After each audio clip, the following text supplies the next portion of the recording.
Aspek pajak dalam jual beli tanah itu sangat penting karena berhubungan langsung dengan legalitas dan kelengkapan dokumen. Jadi, jika pajaknya belum dibayar, maka proses balik nama bisa terhambat, bahkan bisa menimbulkan masalah atau konflik di kemudian hari. Salah satu pajak yang wajib dibayar adalah BPHTB atau Bea Perolehan Hak atas Tanah dan atau Bangunan. Pajak ini merupakan pajak atas perolehan hak atas tanah dan atau bangunannya. Selain itu ada juga PPh final, yaitu pajak penghasilan yang dikenakan dengan tarif tertentu dan tidak digabungkan dengan pajak penghasilan tahunan. Untuk dasar hukum BPHTB ini yang pertama ada pada Undang-Undang Nomor 28 Tahun 2009. Selain itu, di setiap kabupaten atau kota juga memiliki peraturan daerah atau perda yang mengatur pelaksanaan BPHTB di masing-masing wilayah. Jadi, bisa saja aturannya berbeda-beda tergantung lokasi tanah atau bangunan tersebut dibeli. Selanjutnya, untuk subjek pajak BPHTB ini merupakan orang pribadi atau badan seperti perusahaan atau yayasan yang memperoleh hak atas tanah dan atau bangunan. Jadi, baik itu membeli rumah, tanah kosong, atau bahkan mendapatkan hibah, selama itu memperoleh hak atas tanah dan atau bangunan, maka akan dikenakan BPHTB. Tarif BPHTB dikenakan atas perolehan hak atas tanah dan atau bangunan seperti transaksi jual beli, hibah, waris, atau peristiwa hukum yang mengakibatkan perpindahan hak tersebut. Tarif BPHTB yaitu 5% dikali dengan NPOP dikurangi dengan NPOP TKP, di mana NPOP adalah nilai transaksi atau nilai pasar objek tanah bangunan, dan NPOP TKP adalah nilai tertentu yang tidak dikenakan pajak. Besarannya bervariasi menurut daerah. Secara nasional, NPOP TKP paling rendah adalah 60 juta sesuai dengan Undang-Undang Nomor 28 Tahun 2009. Di DKI Jakarta, NPOP TKP untuk perolehan hak pertama yaitu 250 juta. Untuk hibah wasiat atau waris kepada keluarga sedarah dalam garis lurus 1 derajat, NPOP TKP bisa mencapai 1 miliar di DKI Jakarta. Di daerah lain, NPOP TKP bisa berbeda. Misalnya seperti di Surabaya yaitu 90 juta dan di Surakarta terdapat variasi tergantung jenis perolehan hak tersebut. Dan tarif BPHTB ditetapkan paling tinggi sebesar 5%. Objek BPHTB yaitu perolehan hak atas tanah dan atau bangunan yang terjadi akibat perbuatan atau peristiwa hukum yang mengakibatkan beralihnya hak tersebut kepada orang lain ataupun badan. Jenis perolehan hak yang menjadi objek BPHTB. Objek BPHTB meliputi berbagai bentuk perolehan hak atas tanah dan atau bangunan, antara lain yaitu jual beli, tukar-menukar, hibah, hibah wasiat, waris, pemasukan dalam perseroan atau badan, pemisahan hak yang mengakibatkan peralihan, penunjukan pembelian dalam lelang, pelaksanaan putusan hakim yang berkekuatan hukum tetap, penggabungan usaha, peleburan usaha, pemekaran usaha, dan juga hadiah. Hak atas tanah yang diatur. Jenis hak tanah yang perolehannya menjadi objek BPHTB meliputi hak milik, hak guna usaha, hak guna bangunan, hak pakai, hak pengelolaan, dan juga hak milik atas rumah susun. Pengecualian atau bukan objek. Terdapat beberapa perolehan hak atas tanah dan atau bangunan yang dikecualikan dari objek BPHTB. Di antaranya yaitu ada untuk kantor pemerintahan pusat atau daerah, penyelenggara negara, dan lembaga negara lainnya. Oleh negara untuk kepentingan pemerintahan atau pembangunan umum, untuk badan atau perwakilan lembaga internasional dengan syarat tertentu, perwakilan diplomatik dan konsulat berdasarkan asas timbal balik, oleh orang pribadi atau badan karena konversi hak atau perbuatan hukum lain tanpa perubahan nama, oleh orang pribadi atau badan karena wakaf dan untuk ibadah, dan juga untuk masyarakat berpenghasilan rendah sesuai dengan ketentuan peraturan perundang-undangan. Waktu pembayaran BPHTB. Waktu pembayaran BPHTB adalah paling lambat 14 hari kalender setelah kode pembayaran diterbitkan oleh pemerintah daerah. Dalam praktek jual beli, BPHTB harus dilunasi paling lambat saat penandatanganan akta jual beli. Untuk perolehan hak lain, pembayaran harus dilakukan sebelum penandatanganan akta pemindahan hak.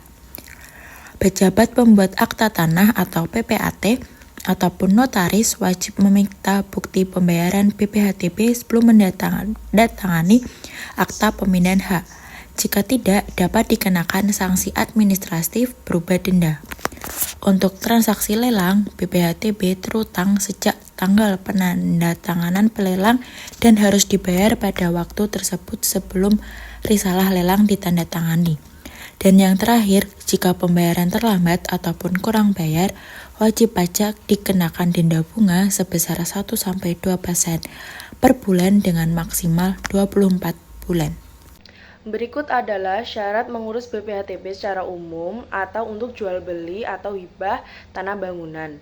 Persyaratan bisa sedikit berbeda tergantung kebijakan pemerintah daerah, tapi umumnya mencakup yaitu yang pertama, formulir permohonan BPHTB diisi oleh wajib pajak atau kuasanya. Yang kedua, dokumen identitas seperti KTP dan NPWP penjual dan pembeli atau KK jika diperlukan.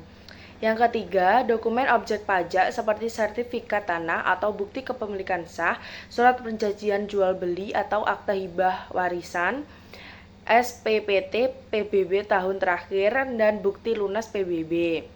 Yang keempat, dokumen pendukung seperti akta jual beli dari PPAT jika sudah ada, surat keterangan waris jika karena warisan.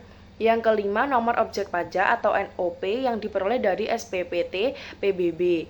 Yang keenam atau yang terakhir, nilai perolehan objek pajak atau NPOP bisa berasal dari NJOP atau harga transaksi, di mana yang lebih tinggi. Selanjutnya, contoh perhitungan. Seseorang membeli sebidang tanah dan bangunan seharga 800 juta di daerah dengan NJOP TKP atau nilai perolehan objek pajak tidak kena pajak sebesar 60 juta. Diketahui NPOP-nya 800 juta, NJOP TKP-nya 60 juta. Untuk mencari DPP-nya, NPOP dikurangi NJOP TKP 800 juta dikurangi 60 juta menjadi 740 juta. Untuk mencari tarif BPHTB, 5% dikali DPP, jadi 5% dikali 740 juta menjadi 37 juta. Jadi BPHTB yang harus dibayarkan sebesar 37 juta. Dasar Hukum Pajak Penghasilan atau PPh di Indonesia diatur dalam beberapa peraturan perundang-undangan dengan yang utama sebagai berikut. Yang pertama, Undang-Undang Nomor 7 Tahun 1983 tentang Pajak Penghasilan, sebagaimana telah beberapa kali diubah, terakhir dengan Undang-Undang Nomor 7 Tahun 2021 tentang Harmonisasi Peraturan Perpajakan atau UU HPP. Yang kedua, Peraturan Pemerintah atau PP dan Peraturan Menteri Keuangan atau PMK yang merupakan peraturan pelaksana dari Undang-Undang PPh. Misalnya, Peraturan Pemerintah Nomor 55 Tahun 2022 tentang penyesuaian pengaturan di bidang pajak penghasilan. Yang terakhir, PMK terkait tarif PPh final, penghitungan PPh 21, PPh 23, PPh badan, dan lain-lain. Lanjut ke materi subjek PPh final. Subjek PPh final itu ada dua, yaitu subjek orang pribadi atau kita sendiri, dan juga badan. Badan itu apa aja sih? Badan itu kayak PT, perseroan, dan juga CV, itu termasuk badan. Selanjutnya yaitu adalah kategori perhitungan PPh final. Kategori ini dibagi menjadi dua, yaitu PPh final dipatok pihak lain, kayak bendaharawan, itu termasuk pihak lain, dan juga PPh final yang disetor sendiri. Jadi kita menghitung sendiri, kita menyetorkan sendiri. Selanjutnya yaitu adalah tarif PPh final. Jadi sebenarnya PPh final tuh banyak banget kualifikasinya aja, kayak sewa tanah dan juga bangunan itu terkena PPh final 10%. Pengalihan tanah yaitu 2,5%, deposito bangunan 20%, obligasi 10%, transaksi saham yang ada di BI itu 0,1%, hadiah natura itu 20%. Untuk lengkapnya kita akan melihat di sini, yang dimana objeknya yang dimaksud meliputi seperti ini, mulai dari PPh ada atas bunga obligasi itu adalah surat utang ya, itu sebesar 10% sampai 20%, dan juga PPh atas dikonto surat pembendaraan negara atau SPN dengan tarif 20%. Selanjutnya itu banyak banget. Di sini ada PPh atas penghasilan dari usaha dalam bentuk konstruksi dengan tarif yang bervariatif dari mulai 1,75% sampai 6%. Nah, semua itu sudah diatur dalam suatu undang-undang. Nah, itu adalah tarif PPh final. Untuk tarif PPh final itu kalian bisa lihat yang ada di web tadi ya, yang aku udah share. Kalian juga bisa klik atau scan barcode yang ada di sini. Selanjutnya itu adalah tarif PPh pengalihan atas tanah dan atau bangunan untuk penjual. Jadi, maksudnya itu apa sih? Kayak kita punya tanah, kita ingin jual atau kita alihkan gitu. Nah, dialihkannya itu ke siapa? Nah, itu akan berpengaruh terhadap tarif yang akan dikenakan. Contohnya, kalau kita mengalihkan kepada pemerintah atau BUMN, itu dikenakan 0%. Kalau rumah sederhana dan rusun, itu kayak kalian tuh punya rumah. Rumah itu sederhana. Atau rusun deh, kalian mau eh, pengalihan atas ke orang lain gitu. Kalau rumah sederhana dan rusun, itu kita dikenakan 1% dari tarifnya. Selain rumah sederhana atau rusun, kayak penthouse, apartemen, itu kita dikenakan 2,5%. Objek pajak PPh final pengalihan dan persewaan tanah dan bangunan. Yang pertama, pengalihan hak atas tanah dan atau bangunan. Pengalihan hak yang dimaksud dapat melalui penjualan, tukar-menukar, pelepasan hak, lelang, hibah, waris, ataupun cara lain yang disepakati antara para pihak terkait. Yang kedua, perjanjian pengikatan jual beli atau PPJB atas tanah dan atau bangunan beserta perubahannya. Secara umum, PPJB adalah kesepakatan awal antara calon penjual dengan calon pembeli yang memperjanjikan akan dilakukannya transaksi jual beli atas suatu benda yang pada umumnya benda tidak bergerak termasuk tanah. Selanjutnya, waktu pembayaran. Melakukan penyetoran PPh pasal 4 ayat 2 sebesar 2,5%. Penyetoran dilakukan sebelum akta, keputusan, kesepakatan, atau risalah lelang atas pengalihan hak atas tanah dan atau bangunan ditandatangani oleh pejabat yang berwenang. Mengajukan permohonan penelitian formal atas bukti pemenuhan kewajiban penyetoran PPh ke KPP yang wilayah kerjanya meliputi lokasi tanah dan atau bangunan. Permohonan dilakukan dengan menggunakan surat permohonan dilampiri daftar pembayaran PPh dalam bentuk dokumen fisik atau hard copy dan dokumen elektronik atau soft copy.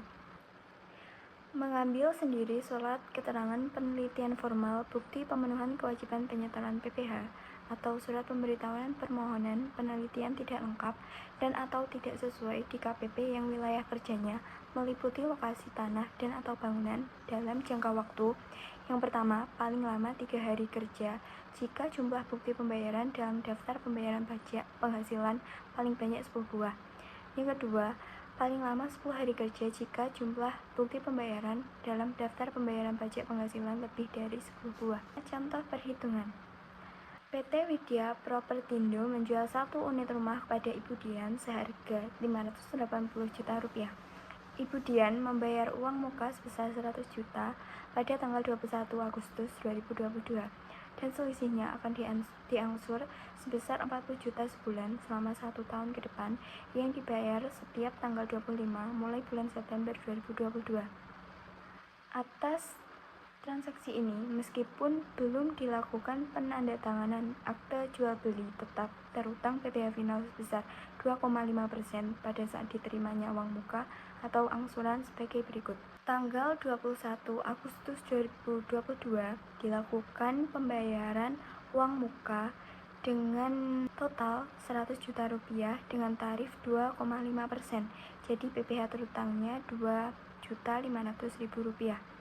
Lalu untuk tanggal 25 September 2022 dilakukan pembayaran angsuran sebesar 40 juta rupiah dengan tarif 2,5%. Jadi PPh terutangnya 40 juta dikali 2,5% sama dengan 1 juta rupiah. Sampai pembayaran angsuran sebesar 40 juta akan dilakukan sampai dengan tanggal 25 Agustus 2023 sebesar 40 juta dengan tarif 2,5%, maka PPh terutangnya 1 juta. Lalu jumlah PPh terutang atas transaksi ini sebesar 14.500.000 rupiah.